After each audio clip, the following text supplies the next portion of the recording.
Onesha Multimédia Production présente Race Royale. Race Royale. Race Royale, bonjour, bonsoir. Que le Seigneur te bénisse abondamment.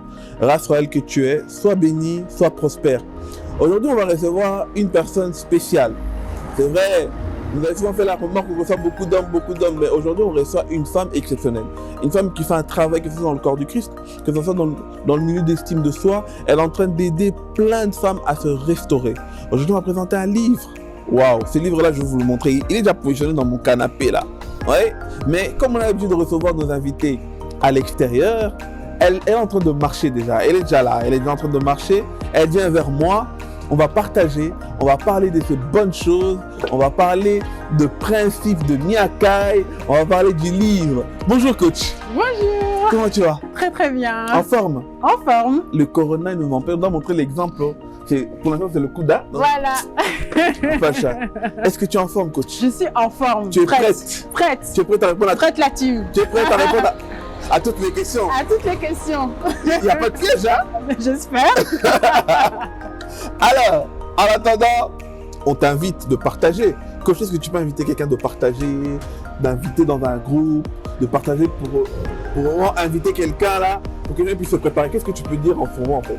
En tout cas, je dis à la team des winners, je dis à une winneuse, je dis à un winner, en tout cas, de partager un maximum cette émission sur WhatsApp, sur DM, Instagram, partout. En tout cas, suivez, on vous attend nombreux pour cette émission. Yes, alors sans plus tarder, nous on va s'installer. Partage, la coach elle a déjà dit, yes, faut obéir. Et la team. Alors à tout de suite, nous on va rentrer là.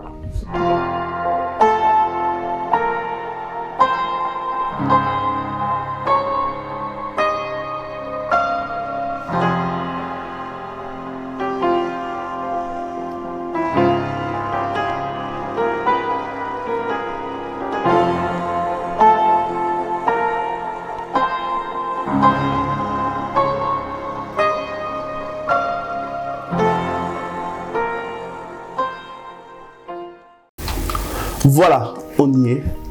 On a reçu notre coach. Vous voyez déjà, vous la connaissez. D'autres ne le connaissent pas. Vous allez découvrir franchement une servante de Dieu que j'aime bien appeler Maman Winner. Coach Mia. On va découvrir un peu qui est Coach Mia, qui se cache derrière Miakai, tout ça. Et surtout le livre d'aujourd'hui qui est là.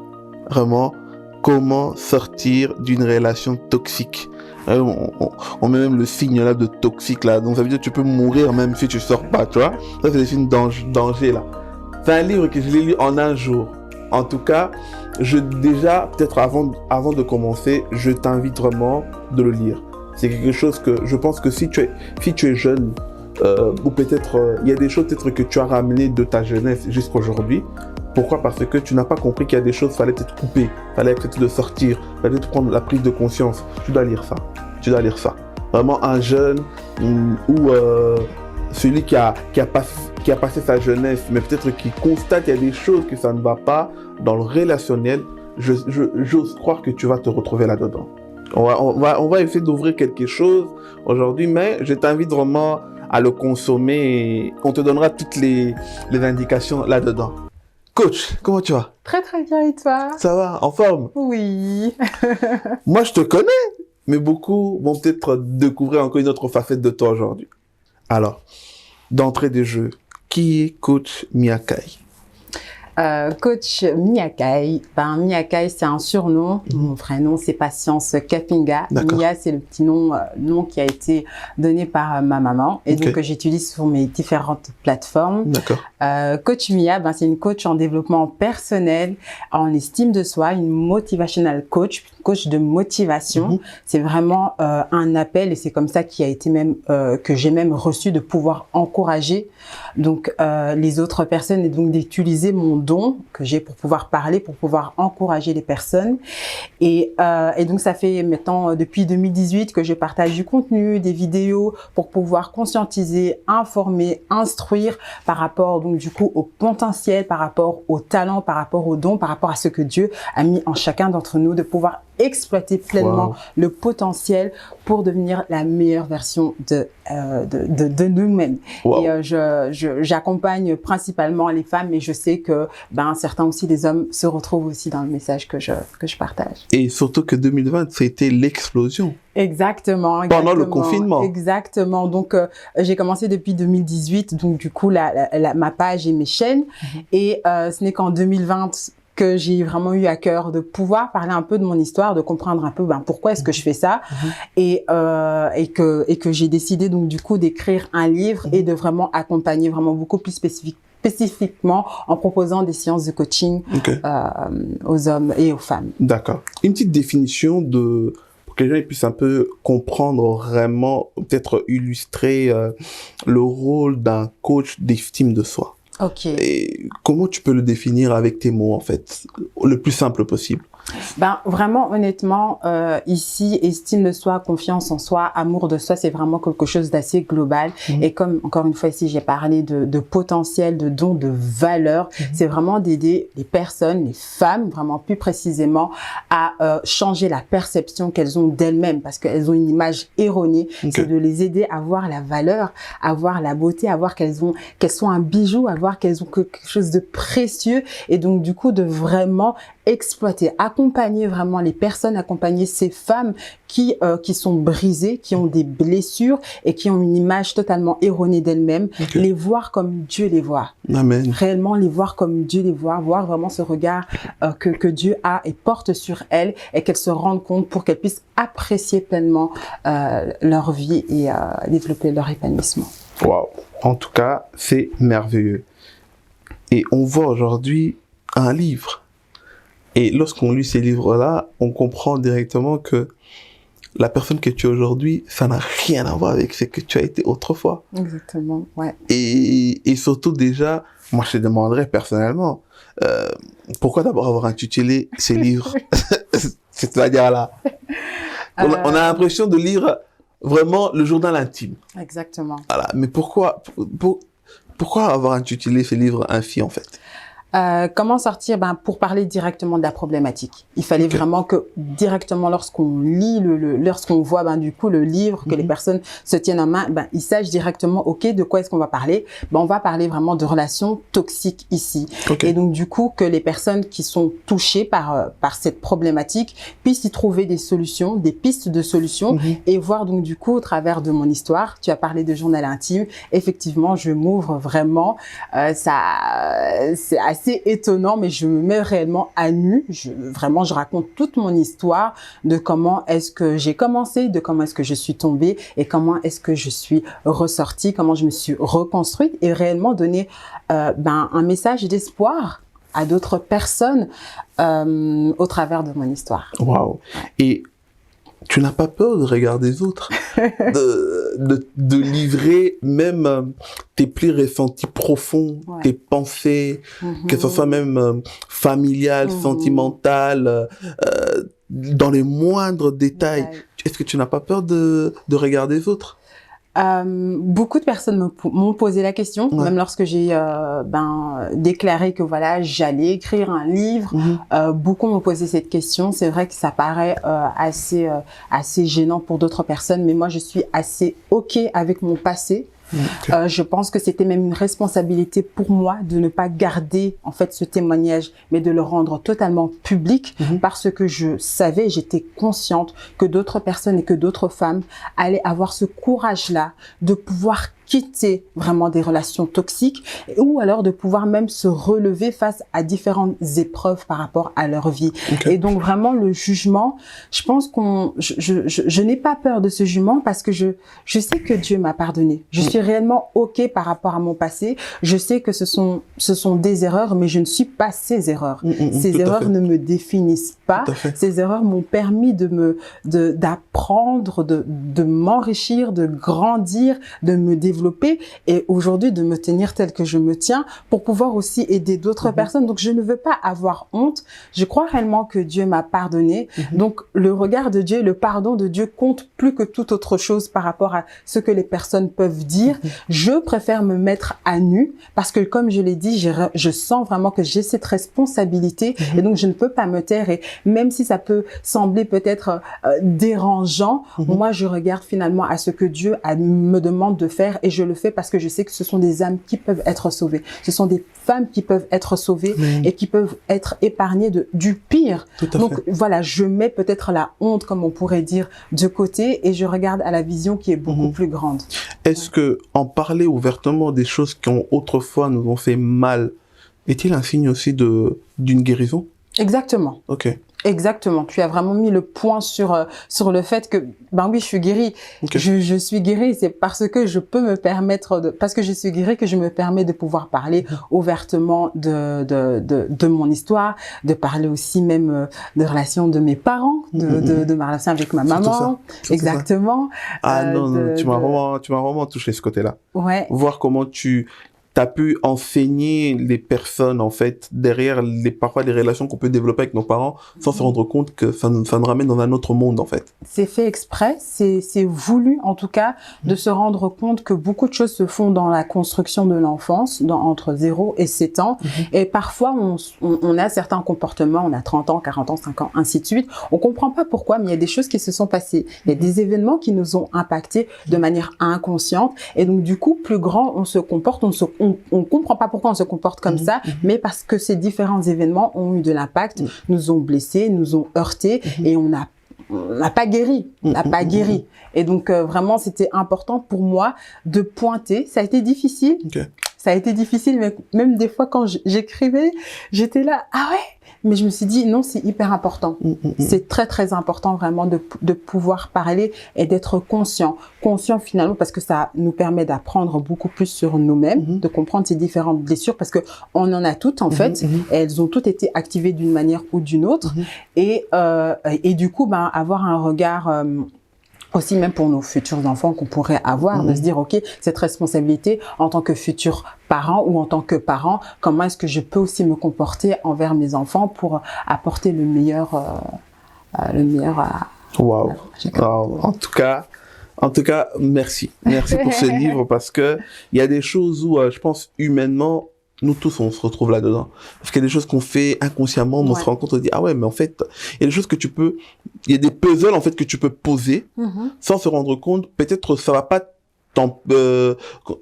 directement te concerner toi, mais ça va directement toucher ton entourage. C'est ça, exactement. Et souvent, en fait, dans notre communauté, on néglige trop cette chose-là. Exactement. On a rendu tellement tabou tout. Beaucoup trop. Quel est le conseil que tu donneras, en fait, à quelqu'un, peut-être qui nous suit aujourd'hui, que même ses propres souffrances l'a rendu tabou. Les relations parentales, ou peut-être dire quand ça ne va pas, quand c'est ci, quand cela, tout est devenu tabou, en fait. Ça veut dire qu'on dit que les bonnes choses, tout ce qui est mauvais, on cache. Quel conseil tu donneras vraiment aux parents, aux jeunes, aux petits, ou peut-être à nous autres aussi, la génération qu'on est en train d'arriver, on va être des parents. Quel conseil tu donneras à quelqu'un? J'aimerais vraiment que tu le regardes, quoi. Oui. En tout cas, j'encourage réellement et vivement parents, enfants, jeunes à pouvoir vous exprimer. Tout ce que vous ne exprimez pas s'imprime en fait dans votre corps, s'imprime en fait à l'intérieur. C'est hyper important de pouvoir extérioriser. Nous, par culture, je pense vraiment la culture, tu es fort, ça va aller, courage. Et en fait, il y a des moments où c'est hyper important d'admettre que vous n'êtes pas bien. Tout à fait. Il n'y a pas de honte en fait à ça, à admettre que vous n'êtes pas bien. Nous sommes des humains et c'est tout à fait normal. Donc c'est hyper important de reconnaître lorsqu'on n'est pas bien, de reconnaître nos défauts, ces zones d'ombre. Cela ne fait pas de vous quelqu'un de nécessairement et forcément mauvais. Moi, j'ai envie d'aller vraiment droit au but. C'est extrêmement tabou. Beaucoup de personnes chrétiennes vivent la dépression, sont dans la dépression. Et on n'ose pas parler, on n'ose pas s'exprimer parce que, en fait, automatiquement, on ne peut pas être déprimé.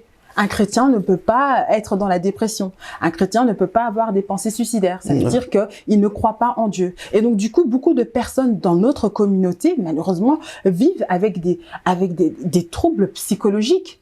et sont obligés, et donc du coup, à commettre parfois certains comportements qui peuvent être totalement fatals. Et donc, réellement, votre vie en dépend. La vie de votre entourage en dépend.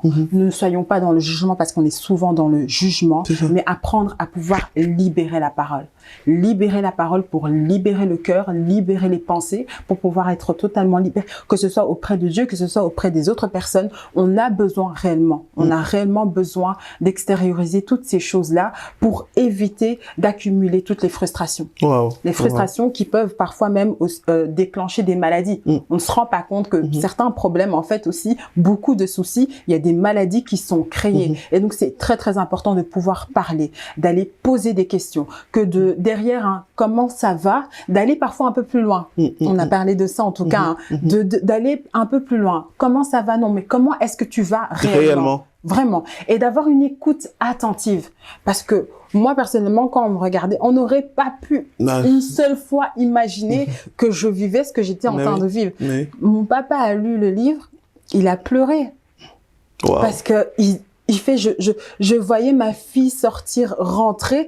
À aucun moment, j'aurais pu imaginer qu'elle était en train de vivre ce qu'elle vivait, qu'elle était en souffrance. Et j'aurais pu la perdre de cette manière-là parce que, ne t'inquiète pas, c'est bon, on va prier. Ça va passer. Courage, ma fille. On va prier. Alors que j'avais réellement besoin d'écoute, de comprendre qu'est-ce qui se passait, qu'est-ce que je vivais et qu'est-ce qui n'allait pas, qu'est-ce que je voyais de mal, de vraiment extérioriser la souffrance qui était à l'intérieur. Surtout ceux-là qui t'ont connu, dont j'en fais partie. On connaît une Miakai toujours souriante. C'est ça. Ça fait qu'on pouvait même pas s'imaginer, en fait. Et tu es vraiment la preuve vivante que derrière des sourires, derrière de prendre soin des autres, derrière de s'occuper des autres, se cachent en fait des personnes qui souffrent réellement. Exactement. Et des personnes en fait ils attendent peut-être qu'à un moment donné qu'on prête attention à eux sérieusement, mais qui n'ont jamais eu cette occasion. Exactement. Et ils sont en train de mourir de l'intérieur. Waouh. C'est vraiment ça. Parlons un peu de relations toxiques. D'accord. On va donner des pistes pour que toi, t'ailles consommer ces livres. On va pas te dire le pourquoi du comment, parce que là-dedans, se cache vraiment beaucoup de choses, en tout cas. C'est quoi une relation toxique, d'abord? Une relation amoureuse toxique? Une relation amoureuse toxique, c'est vraiment l'opposé d'une relation saine. C'est une relation où il y a vraiment une relation dysfonctionnelle. Tout est totalement à l'opposé d'une relation saine. Il y a vraiment un pouvoir de manipulation, de peur, de chantage, de stress. On sent vraiment que le conjoint manipule, donc que l'autre personne manipule son partenaire. Il y a vraiment cette peur qui est installée. Il y a ce stress qui est installé, les sauts d'humeur de l'autre personne. Il y a le manque de respect, et ça c'est vraiment l'une des premières choses même dans le livre que vous aurez l'occasion en tout cas de lire. Ça c'est vraiment l'un des premiers signes pour pouvoir identifier une relation toxique. C'est le manque de respect. Lorsqu'une personne dépasse une certaine limite alors que vous lui avez déjà imposé, en tout cas de ne pas dépasser cette limite, on est totalement dans quelque chose de complètement dysfonctionnel. Et donc c'est très important de ne pas confondre entre une relation où il y a des problèmes de communication. Voilà, où il y a des hauts et des bas. Parce que c'est tout à fait normal. Et les problèmes de communication, lorsque des personnes n'ont pas le même langage, ça crée des disputes. Mais c'est pas parce que vous avez des disputes que vous avez... C'est toxique. Exactement. Toxique, on est vraiment, j'insiste vraiment dans la manipulation. Donc, quand on dit relation toxique, ça veut dire que parmi l'un des partenaires, il y a un pervers narcissique. Exactement. Et c'est quoi les agissements d'un pervers narcissique? C'est quoi les critères pour qu'on puisse comprendre que cette personne-là, c'est vraiment un pervers narcissique? Mais la manipulation, il va tout faire en tout cas. Il sait qu'il est en tort, il va tout faire pour te culpabiliser par rapport à quelque chose qui s'est passé. Et donc, du coup, tu vas commencer à douter de toi-même. Il va commencer, donc, du coup, lorsque tu vas essayer de communiquer ou pour pouvoir dire quelque chose, il va essayer de t'interrompre ou de couper, de ne pas te donner finalement la parole. Lorsque vous êtes avec d'autres personnes, vous êtes en famille, vous êtes dans un repas, tu essayes de donner, par exemple, ton opinion, il te rabaisse. Il te rabaisse.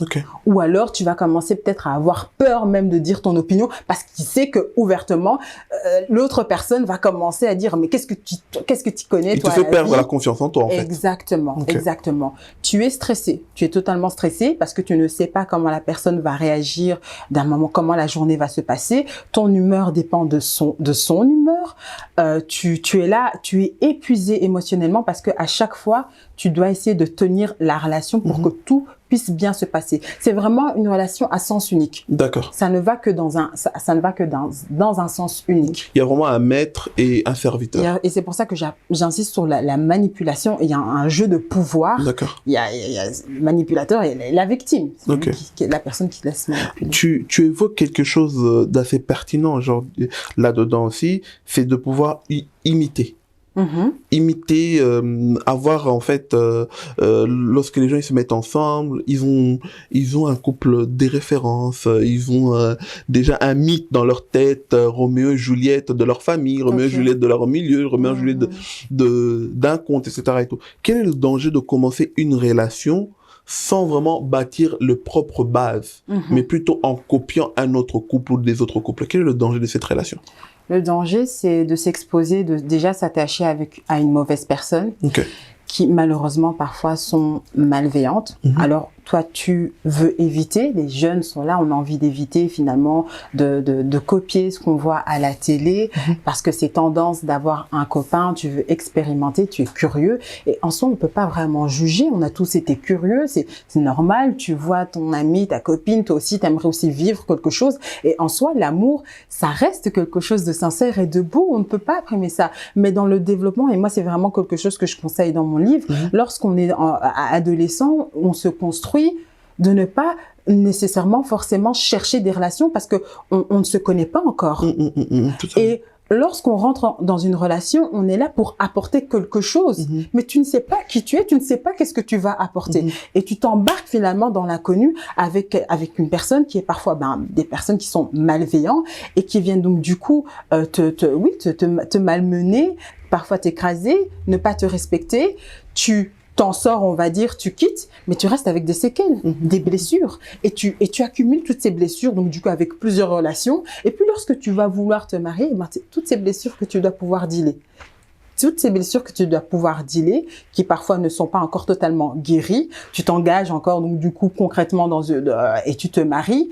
Et à cause de toutes ces autres blessures-là, tu es impacté et ça crée énormément de problèmes. Wow. Donc, quelque part, on doit attendre, en fait, d'être une personne accomplie, que ce soit un homme ou une femme accomplie en acceptation de soi-même avant de rentrer dans une relation. Je pense réellement, et ça, c'est vraiment mon message, et c'est pour ça que je parle beaucoup d'estime de soi dans mon livre. Je pense que on ne peut pas, si on ne sait pas qui on est, on ne connaît pas notre valeur, on ne connaît pas notre identité. Moi, j'étais totalement en crise d'identité. Je ne savais pas qui j'étais. Et donc, du coup, je me suis laissée embarquer par l'autre personne de me façonner comme lui, il le désirait.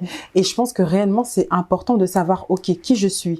Où est-ce que je veux aller? Quelle est la vision? Quel est l'appel? Quelle est ma mission? Avant de pouvoir prendre une autre personne et m'embarquer vraiment dans des aventures. Lorsque je sais qui je suis, je connais mon identité, je connais ma valeur, j'ai des valeurs, je peux donc trouver un partenaire qui va donc du coup, avec qui ensemble, on va pouvoir marcher et réellement accomplir la volonté de Dieu ici-bas sur terre. Mais sans ça, je pense réellement c'est vraiment une étape très très importante. Si on ne pense pas par rapport à ça, c'est là que des problèmes vont se faire. C'est réellement important, femme accomplie, d'être accomplie, en tout cas connaître sa mission de vie, de connaître son appel, de connaître son potentiel avant de s'engager dans... Est-ce qu'il n'y a pas aussi une ruse derrière? Parce que souvent... les gens ont peur des femmes accomplies. Hein. Ok. Et ils disent que voilà, une femme accomplie, qu'est-ce que je vais encore là apporter de plus, etc. et tout. Et une femme accomplie, c'est comme si c'est une femme que voilà, elle n'a pas besoin réellement d'être encore façonnée, d'être encore équilibrée par l'homme. C'est une femme qui est déjà complète. Est-ce qu'il n'y a pas un danger derrière? Comment les hommes l'interprètent ou qu'est-ce que tu peux dire dedans? À voir maintenant chacun sa définition de femme accomplie. Voilà, c'est ça surtout. C'est ça aussi. Et moi, je pense que accomplie, en tout cas vraiment, pour moi, accomplie, c'est vraiment une personne qui sait ce qu'elle veut. Et cela ne dépend pas spécialement de ce que tu as sur ton compte bancaire. Et tu peux trouver la bonne personne et ensemble, vous continuez à vous construire et à devenir réellement cette femme accomplie. Moi, personnellement, je me rapprocherais beaucoup plus de ça. Et donc non, et je pense réellement que Dieu nous a mis ici-bas sur terre et que la femme apporte à l'homme et l'homme apporte à la femme. On ne peut pas avancer seul. Dieu nous a mis ensemble pour qu'on puisse avancer ensemble et que certes, c'est important de connaître son identité, de se construire, mais on est amené et Dieu met des personnes à côté de nous pour pouvoir aller beaucoup plus loin, beaucoup plus vite dans l'appel et dans la mission qu'il nous a envoyée. Waouh. Je vais rentrer dans le livre. Avant de rentrer dans le livre. Ok. Comment tu as commencé la rédaction de ce livre? Est-ce que ça a commencé, c'est des choses que tu écrivais déjà? Parce que déjà, chapeau pour ta mémoire, parce qu'il y a des détails que tu donnes, c'est vraiment des 10 ans, 15 ans en arrière, mais avec des mots près. Comment, entre guillemets, t'as écrit ces livres? Donne un peu l'exclusivité, surtout qu'on a l'exclusivité de présenter le livre. Comment t'as un peu rédigé ces livres, en fait? Comment est-ce que j'ai rédigé ces livres? Bon, après, j'avoue que c'est assez simple parce que ça reste mon histoire. D'accord. J'avoue, c'est pas un roman, quelque chose d'inventé où tu dois commencer. Ça reste mon histoire. C'est quelque chose qui m'a prise énormément. Ça m'a beaucoup affectée. Et donc, oui, j'avais encore les scènes, j'avais encore les lieux, j'avais encore, parfois, je décris même les odeurs, je vois les couleurs. Tout, mais c'est parlant, en fait. Mais est-ce que tu l'as écrit? Mais en fait, la question, c'est vraiment, est-ce que tu l'as écrit directement d'un coup? Ou c'était plutôt des choses que tu mettais de côté et qu'à un moment donné, t'as rassemblé tout? Non, vraiment petit à petit, chapitre par chapitre. Et d'ailleurs, franchement, j'ai pas honte de le dire ouvertement. Je me suis fait aussi quand même aider pour la structure, pour qu'il y ait vraiment un fil conducteur et que de manière chronologique que ça se suive. Et ensuite, donc du coup, dès que j'avais la structure, du coup, chapitre après chapitre, ok, telle partie, je vais décrire ça. Telle partie, je vais décrire ça. Telle partie, je vais décrire ça. Bon, et ensuite, après, j'ai commencé à enlever et à garder ce qui avait beaucoup plus de sens par rapport à l'histoire. Ah ouais. Donc il y a eu des choses aussi, t'as vraiment dit que non, ça je l'enlève. J'enlève et pourquoi pas je garderai en conférence ou alors que j'écrirai peut-être dans d'autres livres parce que j'ai peut-être envie d'approfondir aussi nos relations avec nos parents, nos familles, vraiment parler de ça vraiment. Oui. Ouais, j'ai vraiment envie d'approfondir dedans. Je pense tu seras vraiment en ligne de personne qui osera au moins sortir vraiment de terre des choses que parfois on a parfois un peu tabou. Oui, j'en suis consciente, tabou. Et c'est quelque chose que j'ai pas spécialement mentionné dès le début. Moi, je suis fille de pasteur. Et donc oui, je parle vraiment de manière très très ouverte ce que j'ai pu vivre, et tout ce qui s'est passé. Et c'est réellement important de se dire que oui, même une fille de pasteur a pu se retrouver, que c'est en fait à la disposition de tout le monde. Je suis quelqu'un comme tout le monde et que malgré ça, Dieu est infiniment bon. Dieu est infiniment bon parce que peu importe les chemins que j'ai pu emprunter, il n'a pas manqué de toujours tendre sa main et de me reprendre et de me relever. Et je l'ai souvent rejeté, alors que j'ai quand même grandi dans une éducation chrétienne, je l'ai souvent rejeté. Et lorsque j'ai écouté sa voix vraiment, j'ai vu comment est-ce qu'il a commencé à me reconstruire. J'ai voulu me relever toute seule, mais il a dit non, laisse-moi t'accompagner et ensemble, nous allons recommencer en fait une belle histoire. Je vais te façonner, je vais t'apporter le vrai bonheur. Tu as cherché le bonheur dans cette relation-là. Moi, je vais te montrer ce que c'est réellement le bonheur et je suis plus que heureuse et non, je n'ai pas honte en tout cas de parler des choses qui peuvent être être, voilà, un peu gênant pour d'autres personnes, mais je sais que ça va aider beaucoup de monde. Wow. Moi, je vais prendre quelques passages. Je te demanderai de pouvoir m'illustrer. Ouais, hein. J'ai même noté mon livre, tu vois, regardez. Top. J'ai flirté, regarde. Oulala, waouh. Il y a vraiment des trucs où je me disais, non, il faudra qu'on en parle. Ok. Et on va donner un peu les exclusivités aux gens, mais en tout cas, je vous inviterai vraiment de lire. Il y avait quelque chose que, lorsque je l'ai marqué, je me suis dit, non, il faudra quand même que je lise la phrase et tu nous expliques un peu juste le contexte et surtout pour illustrer un peu aux personnes de pouvoir comprendre comment derrière une action, il y a des choses qui peuvent en fait couler de source et bloquer en fait aussi beaucoup de choses. Je reprendrai cette situation donc à la page 10. Okay. Tu as dit, nous avons maintenu notre rituel de chaque soir, mais j'ai compris que je devais filtrer mes mots. Je ne pouvais plus être moi-même de peur d'être jugée, mal comprise, de peur d'être rejetée et mal aimée. C'est fort quand même. Hein? Ouais. Et surtout que tu parles d'un sentiment que tu ressens au sein de ton cadre familial. Exactement. Comment tu peux nous expliquer ça en fait? Pour moi, c'était très très important d'expliquer en fait la relation que j'ai eue avec ma maman, comment on a été très très proches, comment du coup le rituel, c'est le rituel qu'on avait chaque soir de pouvoir prier. Je me mettais à côté d'elle, je lui confiais vraiment tout, vraiment de manière très très innocente, comme les enfants, ils racontent un peu tout ce qu'ils ont. Et j'étais vraiment de manière très très spontanée. C'était ma meilleure amie, je lui confiais. Et vous-même, vous savez très bien, les parents africains, avec la culture, avec la perception des choses, il y a des choses que tu peux dire, d'autres choses que tu peux pas spécialement dire. Et je sais que ce soir-là... Il y a surtout des choses qu'on t'interdit sans te l'expliquer le pourquoi du comment. On t'interdit de dire.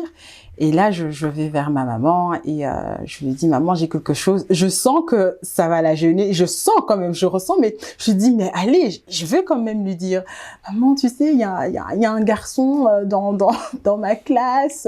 Je pense que je suis amoureuse de lui. Au secours. Je pense que ma mère a eu crié. Elle se revêt comme ça de, Mia, tu ne peux plus dire ça. Tu ne peux plus dire ça. Tu peux plus dire ça. Une enfant de Dieu ne peut pas être amoureuse. Nous allons chasser ces... C'est des mots. Des mots d'amour. Et moi, j'ai pas compris. Ouais, c'est ça.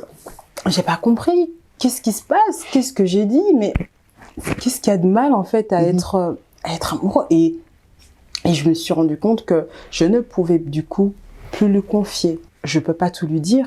Ouais. Ah, ça veut dire que je peux pas non plus dire tout à tout le monde parce que je vais aussi être rejetée ou alors mal comprise parce que j'ai été mal comprise. Et réellement, ici, c'est vraiment pas pour accuser quoi que ce soit ou ni qui que ce soit. Ma maman, je t'aime de tout cœur. Mais oui, nos mamans. Je sais que c'était de manière bienveillante. Oui. C'était la bienveillance, je l'ai cité. C'est l'innocence de notre culture. Exactement. Voilà. C'était vraiment de la bienveillance et de par ce comportement-là, malheureusement, il y a eu vraiment une séparation. Et je sais qu'elle en a beaucoup souffert parce que mais tu ne me parles plus comme tu me parlais.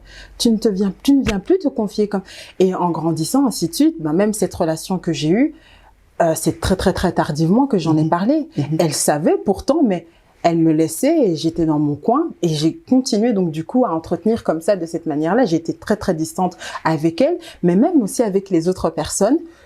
On peut beaucoup se confier à moi, mais j'ai difficile donc du coup à extérioriser, à parler de peur d'être rejetée, d'être mal comprise et donc de revivre ce rejet. Le même sentiment. Exactement, le même sentiment que j'ai eu avec moi. Waouh. Ouais. J'ai encore noté, j'avais tellement noté des choses. Hein, donc, tu vois, vous voyez, hein. Non, mais là, on va plus lire le livre, Samira.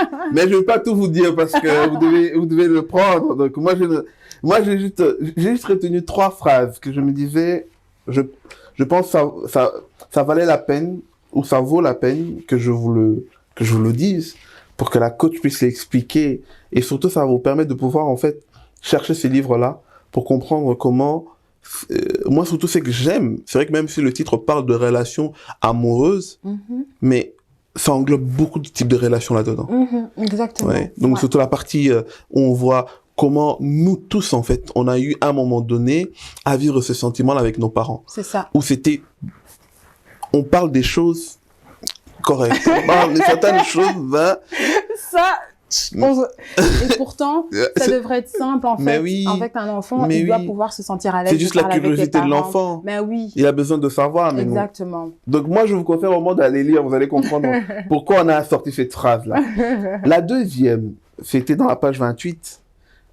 C'est une phrase assez courte. Il créait une image de moi et il voulait que j'y corresponde. Et ça, c'est quelque chose de fort. Je me suis dit, mais beaucoup de relations vivent ça, en fait, aujourd'hui. Et les gens, voire même, ils l'ont accepté. Mais c'est quelque chose que tu mets en avant et on voit, en fait, la suite. Pourquoi tu avais expliqué ça? On a vu, en fait, c'était quoi cette image?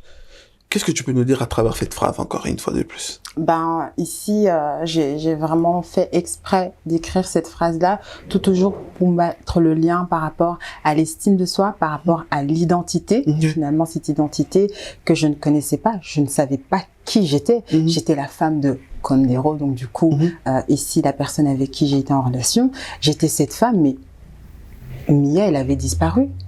Et je me suis laissée donc du coup embarquer dans cette relation. Je me suis laissée façonner à l'image que lui, il voulait que je sois.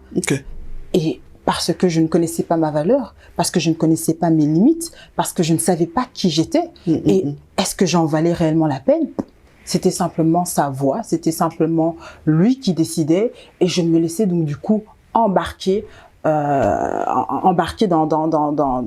cette relation dictée par ses idées, par ses opinions, par sa façon de penser, parce que même dans ma manière de m'habiller, dans ma manière de me vêtir, tout était orienté et guidé par lui. Allez, petite anecdote vraiment simple, enfin un truc où je sais qu'à l'époque j'avais envie de redevenir nappy.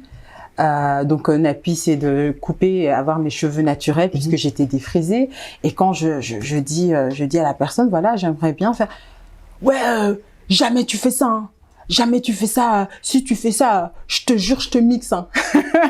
Je te jure, je te mixe, hein. Ah, c'est dégueulasse et tout, jamais. Moi, je marche pas avec une fille avec des cheveux qui ressemblent à un balai. Je veux pas.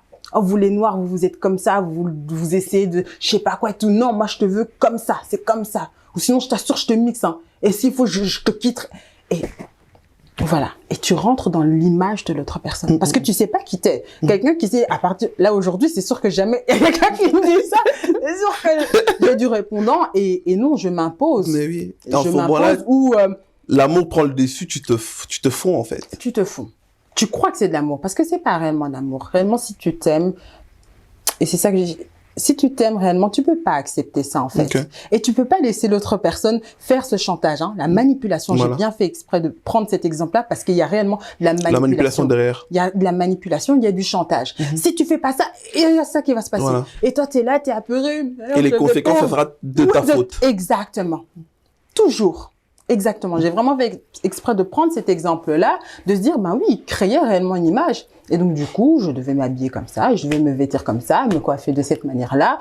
Et je sais pas qui j'étais, mais j'étais en tout cas sa femme. J'étais la femme de Condero, au fil de ces années, et sans savoir qui réellement j'étais. Et donc, du coup, moi, c'est vraiment la première des choses, c'est d'accompagner les femmes à réellement connaître leur identité, à connaître leurs valeurs, leur potentiel, pour que jamais elles se permettent de rentrer dans ce genre de relation. Et si elles tombent, qu'elles arrivent à reconnaître et à dire non. Tu dépasses telle limite, tu dépasses telle limite. Il y a des choses qui peuvent se communiquer. Et là, ici, c'est réellement de la manipulation, du chantage. C'est terroriser, c'est mettre de la peur auprès de l'autre personne. C'est l'imposer quelque chose. Alors que dans une relation tout à fait normale, on discute. Non, j'aimerais plutôt que tu fasses ce genre de quoi. Tu peux dire. T'en penses quoi? Oui, qu'est-ce que tu en penses? Mais voilà. Waouh. On va prendre une dernière. Ça, c'était quand même, je me suis dit, bon, coach, là, je suis d'accord avec toi, mais Ok. en tant que, comme on dit, les comment dire, parce que les hommes, en fait, ils ont Ok. créé on dit le syndicat. Ok, Tu d'accord. vois, les défenseurs des hommes. Ok. Là, c'est quand même, je me suis dit, bon, ça fait partie de l'une des leçons que tu as données. D'accord. Surtout que je vous informe déjà, ce livre, il est vraiment, c'est que j'ai beaucoup aimé, c'est en deux parties. Il y a une partie vraiment histoire, où à travers cette histoire, il y a un enseignement. Ouais. Et derrière, il y a vraiment un côté où tu as vraiment plusieurs leçons de vie. C'est Et ça. je pense que tu sois chrétien ou pas, que tu sois, peu importe ta culture, peu importe ta confession, ce livre va vraiment t'apporter un plus. Je pense de cette phrase. À page 36.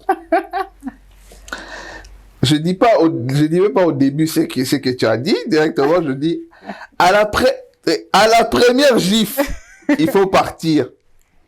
Dire oui, c'est dire oui à la mort, une mort interne et spirituelle. À la première gifle, il faut partir. C'est quand même pas dur un peu là, avec les hommes. Allez, prenez un peu dans notre culture, on dit la violence, c'est un peu de piment, la violence, c'est un peu...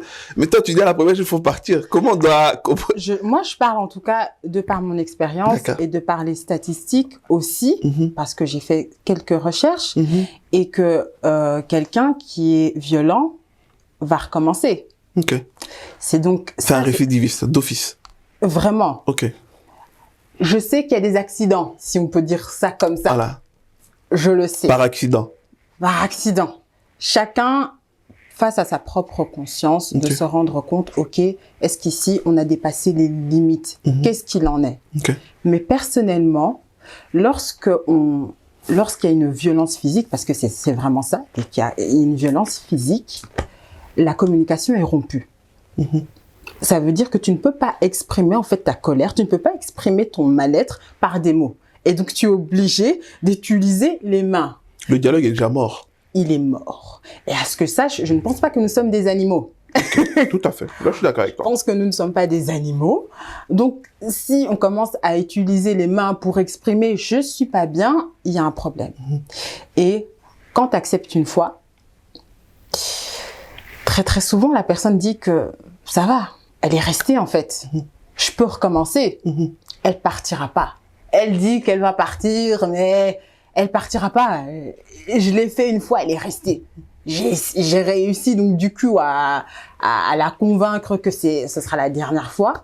Elle a accepté et tu acceptes en fait. Et tu ne te respectes même pas toi-même en fait. Ce n'est pas normal. On ne peut pas laisser ce genre d'écart. J'explique et je détaille bien aussi, en tout cas dans le livre, voilà, avant de prendre directement une décision, prendre le temps de parler, de discuter. Je sais que c'est très tabou quand je dis séparer, prendre le temps même de réfléchir. C'est pas une séparation définitive, mais même que chacun prenne le temps vraiment de faire le point par rapport à la relation et de dire où est-ce que j'en suis, quels sont les pour, quels sont les torts. Je mets les différentes choses sur une balance. Est-ce que réellement ça en vaut la peine? Est-ce que c'est réellement un accident? Mais je reste assis, en tout cas, vraiment sur ma décision. Je reste vraiment sur ma décision que réellement, à la première gifle, donc du coup, au premier coup, à la première scène de violence, c'est déjà un signe, en fait. Et lorsque vous acceptez, vous vous exposez à ce que cela puisse se répéter. Et quand le cœur est déjà versé, c'est difficile de partir. C'est pour ça que c'est une mort et tu meurs intérieurement. Il y a des coups qui sont externes, mais tu meurs aussi intérieurement. Et ça, c'est ce qu'il y a de beaucoup plus dangereux, j'ai envie de dire, lorsque le psychique il est atteint. Ça a des répercussions, voire même des années et des années plus tard. Exactement. Et puis lorsque je pense aussi donc du coup à des relations où les enfants sont déjà là, c'est les enfants qui voient ça et qui se disent « Ah ok, c'est tout à fait normal. C'est tout à fait normal qu'on puisse frapper une femme. Ou que les parents se bagarrent. Que la violence soit installée. » On se rend pas compte, mais les enfants copient, regardent toutes ces choses-là. Ou même s'ils ne copient pas, mais eux vont penser que c'est une norme. Que c'est tout à fait normal qu'on se comporte de cette manière-là. Alors que non, réellement. On est fait pour, voilà, Dieu nous a donné la parole, nous a donné une bouche, et on doit pouvoir l'utiliser pour pouvoir communiquer. Oui, lorsque ça ne va pas, parce que oui, des fois ça ne va pas, mais je ne pense pas par la violence. Tout à fait. Waouh, en tout cas, tu as vraiment tout dit. tu as tout dit. Là, on va maintenant donner des informations en quelques minutes. Comme ça, on va essayer de conclure pour vraiment aider les personnes à pouvoir s'en procurer et surtout comment lire ces livres. Alors, moi, je vais te poser des questions. Tu regardes vraiment cette caméra directement devant toi parce que ça, c'est des informations que j'aimerais vraiment que les personnes puissent en retenir. Première question. Ce livre est destiné à quel type de femme? Ce livre est destiné aux femmes vraiment de manière très très spécifique, aux femmes qui sont dans des relations toxiques et qui ne savent pas comment en sortir, qui ont vécu une relation toxique et qui n'arrivent pas à se reconstruire, parce que ça, j'ai été aussi amenée, donc du coup, accompagner des personnes qui ont vécu, mais qui sont un peu perdues, ou qui, du coup, enchaînent à chaque fois le même type de relation, parce qu'elles n'ont pas été guéries. Et ces livres sont destinés aux femmes de manière même préventive, aux jeunes, en fait. Soyez attentives. Moi, lorsqu'on regarde à mon parcours, on n'aurait pu réellement pas du tout prédire que j'aurais pu me lancer dans ce genre de relation. Et donc, du coup, réellement, à toutes les jeunes, réellement, de manière préventive, faites attention. Réellement, préservez-vous au maximum, faites attention et prenez le temps avant tout de vous connaître, de vous développer, de connaître votre identité, de vivre de riches expériences. Donc réellement, voilà, ce sont ces trois différentes catégories de personnes, de femmes à qui ce livre s'adresse. Est-ce que les hommes aussi sont concernés? Oui, les hommes sont aussi concernés. Je ne les ai pas mis de côté parce que les hommes aussi, parce qu'il y a aussi également des hommes qui vivent des relations toxiques et que il y a aussi une partie où je parle des relations toxiques même professionnelles, amicales. Tout à fait. Et donc du coup, ça existe aussi en fait même de tomber sur. Et encore une fois, c'est tout est encore une fois par rapport à notre identité, de ce qu'on pense. La valeur qu'on a, tu vois, ce qu'on pense recevoir, ce qu'on pense aussi mériter. Parfois, on accepte un travail, on accepte certains comportements d'autres personnes. Et là, encore une fois, c'est parce qu'on ne sait pas qui on est, on ne sait pas ce qu'on veut, on ne connaît pas nos limites. Et donc, du coup, oui, ce livre peut aussi s'adresser à ce genre de personnes, même en tant qu'homme. Je pense qu'on peut se retrouver dans les conseils qui sont partagés. Ouais. Parfait. Où on peut s'en procurer? Où est-ce qu'on peut s'en procurer? Via Amazon. C'est Amazon qui imprime mon livre. Vous pouvez aussi également passer par moi directement. Ce serait encore mieux. Vous aurez une petite dédicace et un petit mot spécial voilà, avec ma petite signature. Et comment passer par toi, par exemple? Vous pouvez donc du coup, j'ai une page, que ce soit une page Facebook, que ce soit page YouTube, j'ai aussi un mail, j'ai aussi également un site internet www.miakay.be et vous donc du coup pouvez me contacter pour passer commande de mon livre. Que ce soit, même sur les réseaux sociaux, c'est toujours Miakay. Exactement. Ok. Toujours. Que ce soit Facebook, que ce soit YouTube, que ce soit Instagram, où je suis assez active quand même sur cette plateforme-là, Miakay02. Vous pouvez directement me contacter, suivre aussi mes différentes actualités. Il y a d'autres choses qui vont aussi suivre. Je ne vais pas m'arrêter à ce premier livre. En tout cas, je vous encourage vivement à me suivre. Et si vous vous retrouvez en tout cas dans tout ce qui a été partagé, vous avez même juste tout simplement envie de parler, de discuter, c'est quelque chose d'assez tabou. On n'arrive parfois pas toujours à trouver une bonne personne qui peut vraiment nous écouter de manière attentive, sans jugement.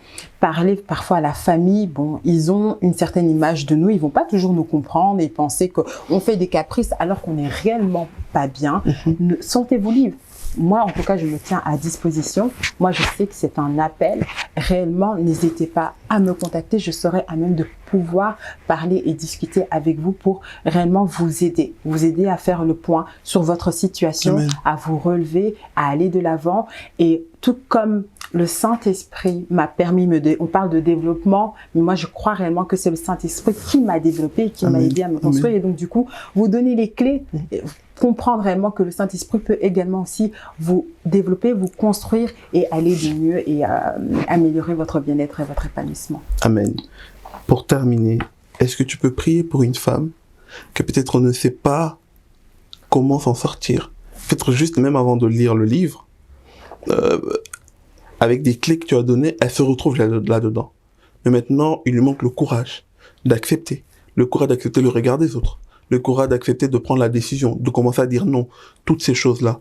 Est-ce que tu peux regarder cette caméra, peut-être dire encore peut-être un mot en 30 secondes et prier pour cette femme?